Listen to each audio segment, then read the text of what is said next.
آج چنیوٹ کی گلیوں میں صرف سبز اور سفید رنگ نظر آ رہا ہے۔ کوئی بچہ سائیکل پر جھنڈا لگا کر جا رہا ہے، کوئی بزرگ اپنے ہاتھوں سے بچوں کے ہاتھ میں پرچم تھما رہا ہے، کوئی موٹر سائیکل پر ہے اور کوئی اپنے خاندان کے ساتھ جشن منانے نکل پڑا ہے۔ یہ منظر خوبصورت ہے اور شاید ہونا بھی چاہیے، کیونکہ 14 اگست صرف ایک تاریخ نہیں، یہ اس وطن کی خوشی ہے جس کے لیے ہمارے بزرگوں نے بہت کچھ چھوڑا تھا۔ مگر کیا آزادی صرف جھنڈا لہرانے کا نام ہے؟ ہم نے انگریزوں سے آزادی تو حاصل کر لی، لیکن کیا ہم نے اپنے اندر کی نفرت، تعصب، خاموشی اور ناانصافی سے بھی آزادی حاصل کی ہے؟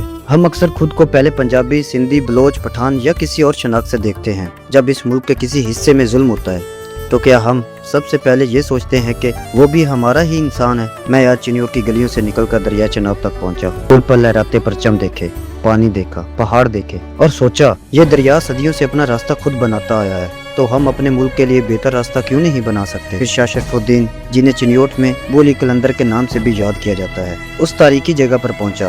وہاں بھی وہی محبت تھی، وہی جھنڈے تھے، وہی لوگ تھے، وہی پاکستان تھا۔ شاید ہماری اصل آزادی یہی ہے کہ ہماری زبانیں مختلف ہوں، ہماری ثقافتیں مختلف ہوں، ہماری شناختیں مختلف ہوں، لیکن ہمارا دکھ ایک ہو، ہماری امید ایک ہو اور ہمارا وطن ایک ہو۔ اس 14 اگست صرف جھنڈا نہ لہرائیں، اپنے اندر بھی ایک پاکستان جگائیں، ایسا پاکستان جس پر ہماری آنے والی نسلیں صرف فخر کریں۔ پاکستان زندہ باد۔